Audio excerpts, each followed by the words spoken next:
To distinguish between the field and its knower is true knowledge, says the Lord.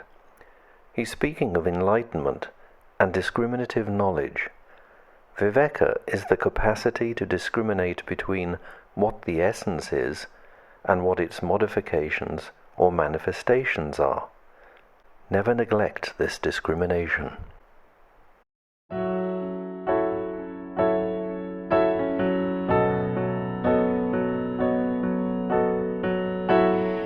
You know, a scripture is there for us to relate it to our very own lives. Because what is the point of it if you cannot relate it to your own life? And recently, so many people have come to me and say, "Oh, Nalanie, I love the Gita because it is my life story." And it is true. And I was saying at the meeting today, many times in our life, the people you trust the most, the people you think will never hurt you in your life, will be the one to be disloyal, to hurt you, and to harm you. And why does this happen? Because the plan is so great that when the person we love so much breaks us, because it breaks us inside, it is so painful to feel disloyalty and untruth. It breaks you. And that breaking brings a new awareness of what for.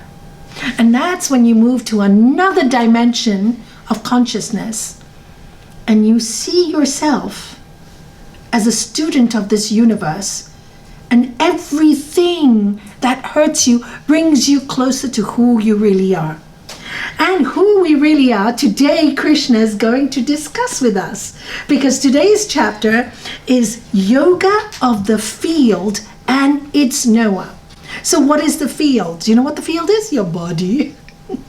That's the field. That's our field. And who's the knower? The spirit. And so, do you remember last week we talked about yoga of devotion? So Lord Krishna told Arjuna, it is only with pure devotion that you can get to me. It's the easiest way. And if you see me unmanifest, although very, very difficult for a person to see the divine everywhere, but if you try to see it everywhere, then automatically you will not want to harm anybody, because you know everybody is divine. You really start to see that. So I advise, don't get stuck with traditions. Don't get stuck in boxes, but open your heart and see how all those boxes are not necessary. They're mind stuff and they stop you from realizing the greatest truth. I mean, having little boxes full of love is not bad, but it will keep you stuck in the smallness of your mind. Go beyond and realize who you are. So the question next, Arjuna now, he knows his devotion, but he wants to know more. So he asks Lord Krishna, Krishna, I would like to know more about Prakriti and Purusha. Prakriti is nature, all right? Nature. Everything you see is in nature, including ourselves.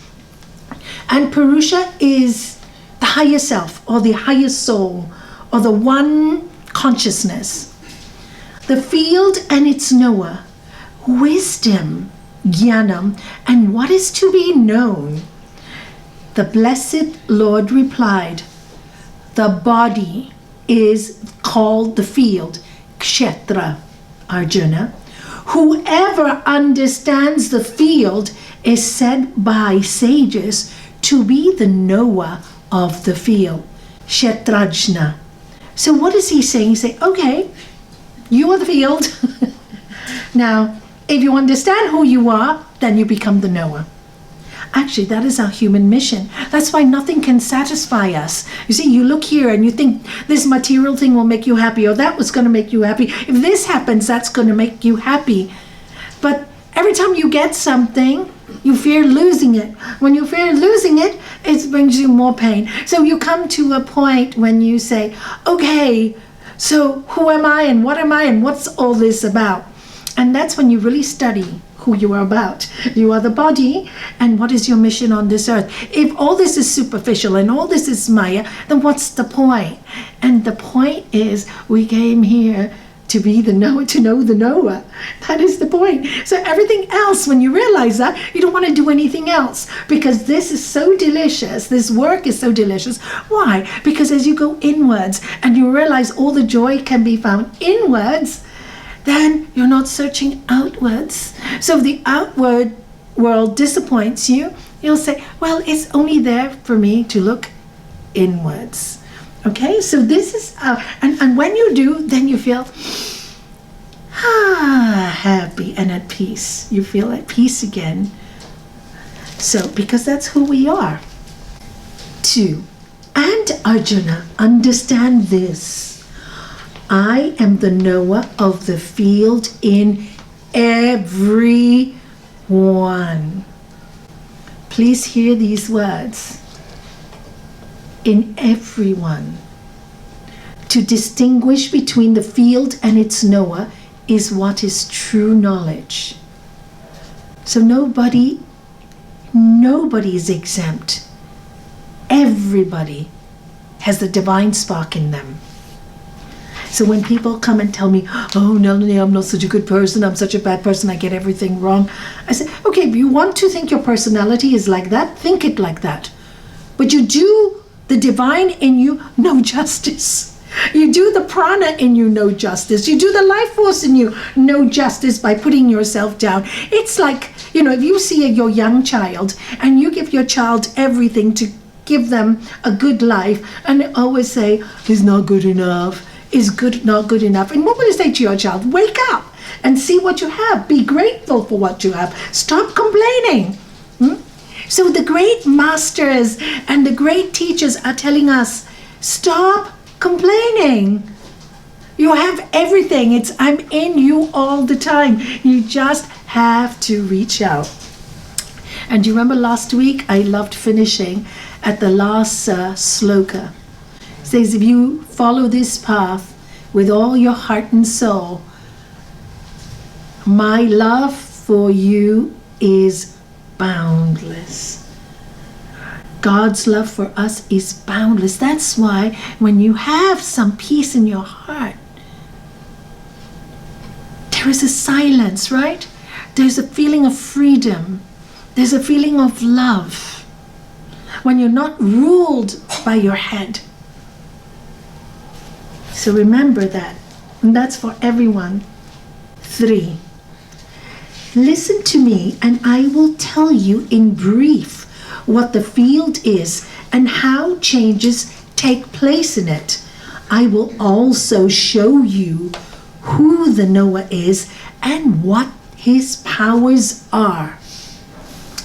Over the ages, this wisdom has been chanted and sung by the rishis. Rishis means the wise ones, the sages, the saints.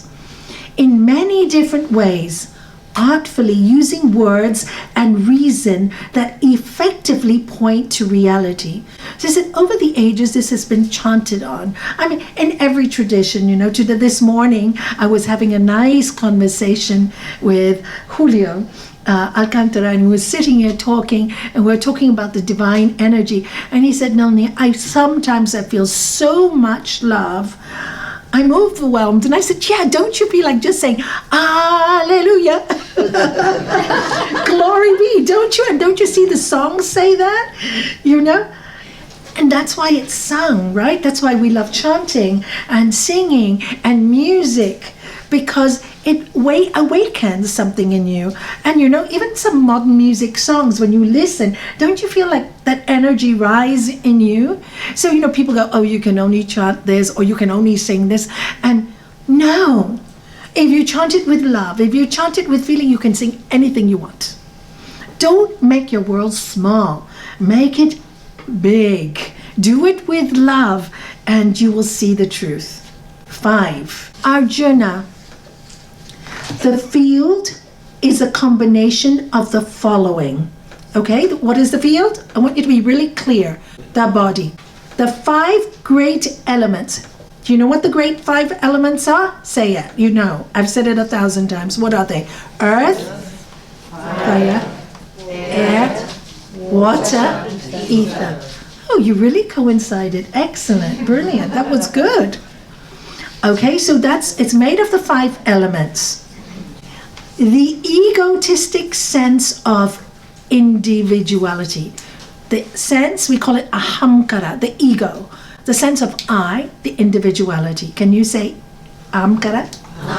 So you get used to some of these words because actually ego in English sounds different from ahamkara in Sanskrit. And when you study more, you will see why. Discerning intellect, buddhi. That's why Buddha, buddhi. Discerning intellect, an intellect that guides you in the right direction. This is why we study this or study knowledge so that we can educate our intellect to guide us in the right way. As well as prakriti. Prakriti is nature in its unmanifest state, out of which everything evolves. The 10 senses. Now, you know your 5 senses, okay? So, what are they? Sight, smell, taste, hearing, touch. Good, you know it. Yeah. And the other 5, what are the other 5? Okay, these are called tanmatras. So we got senses, right? The other senses are sound, touch, color, taste, and smell. So for example, what it's talking about here is tanmatras are like color, beauty, right? You can't really touch it. Beauty is in the eyes of the beholder, okay? So depending on the mind, the way you think is the way you will look at things. These are the tanmatras. Your senses are like your cameras, okay? So like for example, my eyes, I see you, right? And if I see everybody as divine, then I will smell beautiful smells, I'll hear beautiful music, I'll hear soft voices. Do you see? You are affected by these tanmatras. So if your mind is sick and not well and only sees bad, what will happen? You will see things differently. Okay, this is all part of our makeup. You see, it's really good to understand what we're made out of, because then you can know in your life, where am I going wrong? Which sense is going wrong? Is it my eyes? Is it my mouth? Because every time I see, food, or every time I see something beautiful, I want to eat, or is it I just want to be intoxicated all the time? You start to know yourself. When you know yourself, what you know, you can heal. What you don't know, you cannot heal. All right? So then he says, Prakriti. So what is Prakriti? Nature.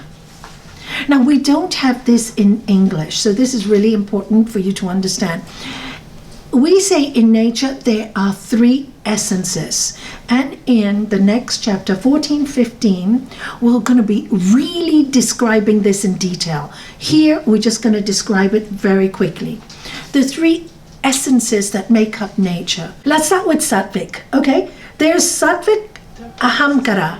What does that mean? Ahamkara is your ego. When we meditate, when we do all these practices, is to achieve a sattvic state. Can you all say sattvic? Sattvic. What is a sattvic state?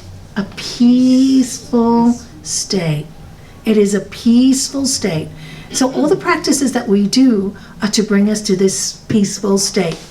Then we got tamas, which is the state of dullness.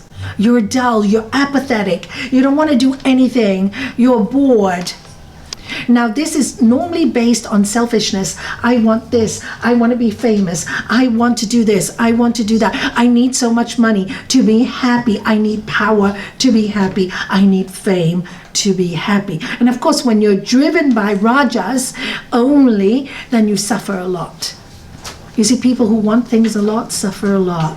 And if they can't get what they want, they feel they have to destroy somebody else. So here he's saying that all This earth, this world, is made up of Prakriti, and this is the essence of Prakriti.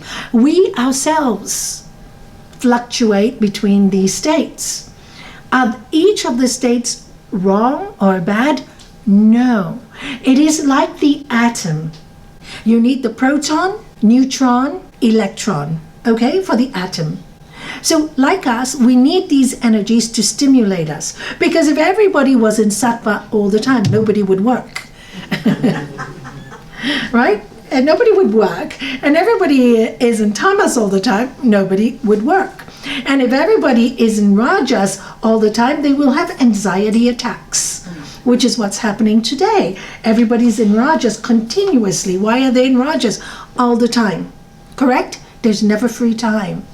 There's all the time on the phone, and when you're not on the phone, somebody's telling you this, somebody else is telling you this, you're reading something else, you go to YouTube, listen to somebody else, and then by the time the end of the day is over, you've had no quiet time. And that's what is happening today. Really, the anxiety attacks is doing way, way too much. Make your life simple. Make your life simple. Remember that. Say, my goal is peace. Make it simple. And then he says, and then we have the mind, manas, and the 5 sense objects. Okay, so the sense objects are things that, like your locomotion, right? Recreation. Different things that help us to recreate in the world, to move, to talk, to walk. This is locomotion. Here Krishna is explaining to Arjuna, but when you can see the picture and see your body as like a machine, this is a machine that you're made up of. And in this machine, you have a mind, and you have an ego, and you have your intellect. Okay? 6. Arising in this field are desire and aversion, love and hate, pleasure and pain. The physical aggregate that holds all these together, the body, intelligence, perseverance, will. He's saying in this field all these things happen. It's normal. Having desires is normal. Aversion is normal. Pleasure is normal. Pain is normal. The body experiences all this. It also experiences intelligence. And really, if you look at our spirit, we have great perseverance. With everything people go through, you still persevere. The human spirit is incredible. And in yoga, what we try to build up is that energy, the willpower. We need to build up willpower because it's the willpower, it's the perseverance that will conquer the mind when it goes crazy. And the willpower comes from you. The willpower comes from how much you want it. That's why all the masters tell us, know what is your goal. What is your goal? What is your goal? Peace. Peace. So now that it's so clear, when my master said that to me, Nalanie, make peace your God, make it clear. So when things come to disturb your peace, as things will often do, until you learn to transcend the good and the bad, until you learn, try and look for what gives you the most peace. Is it walking away? Is it confronting? Only you can decide this. Sometimes you have to walk away. Sometimes you have to confront and say the truth. Because sometimes being a coward and holding back doesn't give you peace, does it? Well, many yogis will say, oh, I want to be so nice, so I'm going to say nothing. So I'm going to flatter you and say all nice things to you so you like me.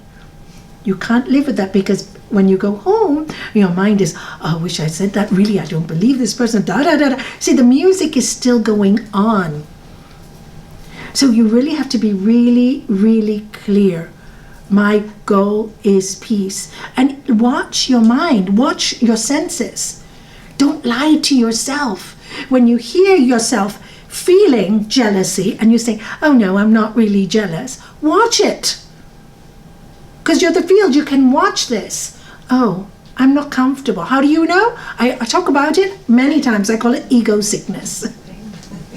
You got a stomach in your pain in your stomach. They say your gut is your second brain, right? Yes. Good. That was so clear. I love that. That was brilliant. That was so clear. I love that. Yes, and that is the truth. Your gut is your second brain. It does not lie to you. So when you get that, you know something in my field, my body is not going right. There's some dissension between my words, my thoughts, and my deeds. It's not flowing. We say go with the flow. Very easy to say go with the flow. But to go with the flow really means your mind, your heart, your words, and deed all the same. Not that you're doing one thing, feeling another thing, and the mind saying another thing. Right? And then you get so confused. So, and this is why ultimately all the great sages say that when you get so confused, there's only one thing left to do. You know what it is? Accept the pain. Because confusion is very painful. Accept the pain for purification.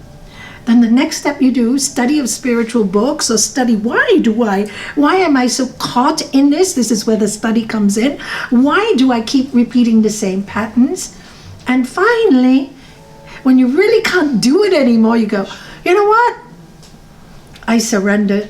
It is who I am. It is what I am. I'm trying my best.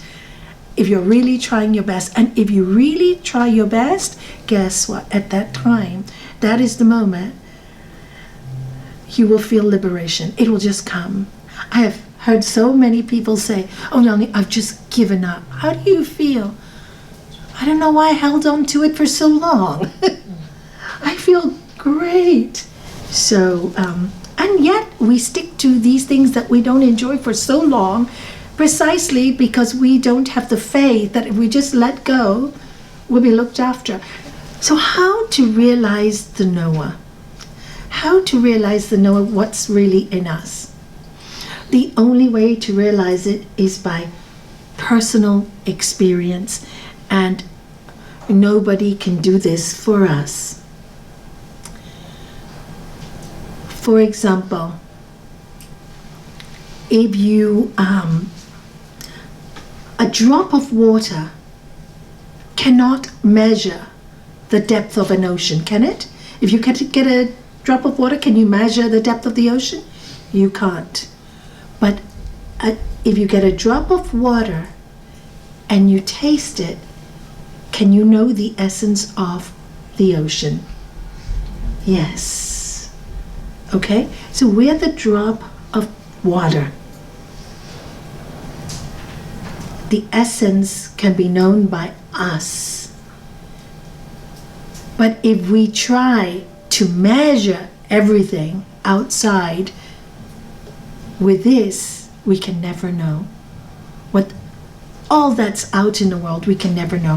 I remember when I started this path and I was reading every single book, I just felt, and I was going into a frenzy. I wanted to know, I wanted to know, I wanted to learn, I wanted to learn.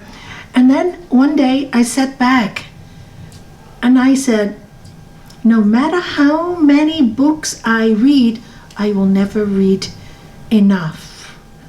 I will never know all the books. So I just need to focus on my two favorite, which is the Bhagavad Gita and the sutras, and focus and read it again and again and again. And then I understood the teaching. Right? Are you getting it? But you read it and you practice it. You practice it in your life. You look at your own life and you have to let go of things that you think that make you unhappy, that you think you need to have to change. because you can't change anyone. And it always comes from outside. So you have to change your reaction to the outside world. And then you taste the essence of what we say the spirit is. What is spirit? Truth, knowledge, bliss, absolute. And you know it when you touch that place in love, or you touch that place in music, or you touch that place in nature. Don't you know it? When you touch those places sometimes, or even some people when they look at their animals and I see that, whoa, love coming from their heart. Yes, everything can teach us. Sometimes it's hard for us to see it in a human being. Much easier to see it in an animal, because you can scold it and it still loves you, your dog, right? So, and people tell me, oh, Nalanie, I see, God in my dog. Is it wonderful? Now try and see that in human beings too. At least it's a start. At least it's a start. So that essence. 7. Those who have wisdom are humble and do not hurt others. They are forgiving and upright. Integrity. You don't hurt others. They serve their spiritual teacher, Guru, with devotion. Their minds are pure and steadfast. They are loyal to their convictions, and they can control their own mind. Because you're looking, you're aware, you're awake. You're not thinking about your problems. You're not thinking, oh my God, I have to make dinner, I have to do this, I have to wash a dish. Even if you have to, even when you're washing a dish, remember, think of the divine. Remember, washing dishes is like making music. It's clink, clink, clink. Think of the divine. Because if you do, you see incredible things, right? Because we have the ability to know. Some of our future we can know. And when the mind is not jammed up in poor me syndrome or victimhood, it's not jammed. See, victimhood would jam all your radio waves. And then this is why you can attract it. That's why when people go, oh, Nalanie, I can't attract a partner. I say, you're so grumpy. Even if you did, you would get the wrong one. It's true, isn't it? Like will attract your energy field. So raise your energy, and in no time, people are attracted to good energy. Even Sri Patanjali says, what does he tell us? Be what? Friendliness towards the happy. Be friendly with happy people. Why? Your frequency is raised. And when your frequency is raised, you make more people happy. Gurudev, when he walked into my house when we were little, arms this big, and we all lived in one big house. My cousins, myself, and I was only 5 years old. And I don't know how he fit all us children into those big arms and hugged us. Now, this is, for me, made sense.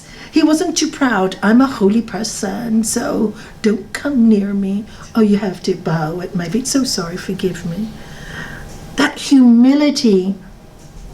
And you read about Lord Jesus and you feel that same humility. That, and they have great confidence, but you can feel the humility. And to me, this is real spirituality. And you can mix with anyone, the poorest of the poorest or the richest of the rich. The other day, I met somebody who'd done some bad things in his life. And he said, you will judge me. I said, I don't judge anyone. How can I judge you? Who am I to judge you? Who are any of us to judge you? But you must have known I wouldn't, otherwise you wouldn't be sitting here, would you? We all done wrong things in our life, haven't we? Everybody's done something we're ashamed of. And that's why he says again here, forgiving and upright. I said, now just stop making those mistakes again. That's all. How can I stop? No problem. This is the practice of yoga. What are the 8 limbs of yoga? Yama, niyama, asana, pranayama, pratyahara, dharana, dhyana. And then you reach samadhi, which is the peace, right? There is a way you can practice. There's a way you can practice if you really can't. And last week, Shri Krishna told Arjuna, and even if you can't practice, do karma yoga. Do karma yoga. Serve, love, give. Do karma yoga. And if you can't even do that, just work for the sake of it. And there's so many things you can do. But most of all, he said, just love. And Bible, love thy neighbor as? Yourself. So where do you have to start loving? Yourself. Yeah. And these people who can control their minds, they have seen the evil, let's say difficulties, of identifying with their own bodies and minds. The field that continually undergoes the painful cycles of birth, suffering, old age, disease, and death. In the presence of the sense objects, they have vairagya, dispassion, and are free of ahamkara, the egotistic feeling of separateness. He is saying these people have seen, have learned, those who are humble and forgiven, they have seen that when they start to identify everything with their body and their mind, that actually brings them many, many difficulties. And that's why all the Master Shivananda used to chant, I'm not this body, I'm not this mind, immortal self I am. So when you start identifying with this body, and of course we see it all the time now, with all the beauty, all these people wanting to have perfect bodies, all the selfies, all these, it's so sad. And now there's so much eating disorders now. Again, the Twiggy time we had it, we're having it again, because you have to be perfect in order to be accepted. And when you see that this is awful, it makes that person suffer. And they go, I don't want to do this anymore, because by having this identifying with my body, it's bringing me suffering. So most of those people, to heal themselves, have to go into their spiritual life. Once they go into their spiritual life, they heal very quickly, not with medication, knowing they have that will and that power inside of them. They can heal. But it's a transition, and sometimes it takes a lot of suffering, most times, until they discover the divine in themselves. So, and you realize, and then after a while you have developed vairagya, which is, don't get so attached. Don't take everything so personally. It's not personal. It's just the way of the world. Okay? That's why I love that simple story of good luck, bad luck, who knows? I always say, remember, high highs bring low lows. Even Gurudev, when he was talking about bhakti yoga, and it's in the video of last week's talk, let's put that in. He says, even when you raise yourself in singing and chanting, be careful you do not get too high. Be careful, he used to say. Make yourself very balanced. And then when you get high, it's a beauty of love and not this ecstatic craziness, because that can blow your chip. Because you want to be like that all the time, and that will burn up your nervous system. It's not good for your nervous system. So really high highs bring low lows. No, don't get so high. Don't. Unless you're very, very grounded. Because the Kundalini can drive you nuts, all right? Be careful. Too many people playing with Kundalini today. Spiritual energy. Playing with ayahuasca. Playing with drugs. Playing with this. Playing with that. And all these new shamans or shamans, whatever you call them, all coming up with no knowledge of the old school and just feeding people highs. Shame on them. Shame, because they destroy souls. And many people I know that a mental home should not be there. They should not be there, but they've been playing with these things. They're already weak in character, already so, vulnerable. Thank you, that's the word. And even with medication, same. When you're so vulnerable, you give you more medication. What does it do? It controls your brain, right? So you have no more control. You've given your control away. Sometimes you have to take medication for emergencies. That's okay. And some people have chemical disorders. Very few. That's okay. But every time now you go to a doctor and you're a bit stressed, have a tablet. 6 months later, you're 10 times worse. Because you have no longer your will. The tablet's taken over your willpower. You've sold it to something outside. So be very careful. It is there for a reason and to be used when you really can't do anything else. But otherwise, always aim for the spiritual healing. That's more painful and takes longer. But the long-term results will be good. As the Bhagavad Gita will say later on, what is poison in the beginning will be what? Nectar in the end. So the hard work that you spend will bring you nectar in the end. If you want to do it quickly, what is nectar in the beginning? Oh, I'll take a Valium now and my problems will be over. Will be poison in the end. And then, I can't do without it. I can't do without it.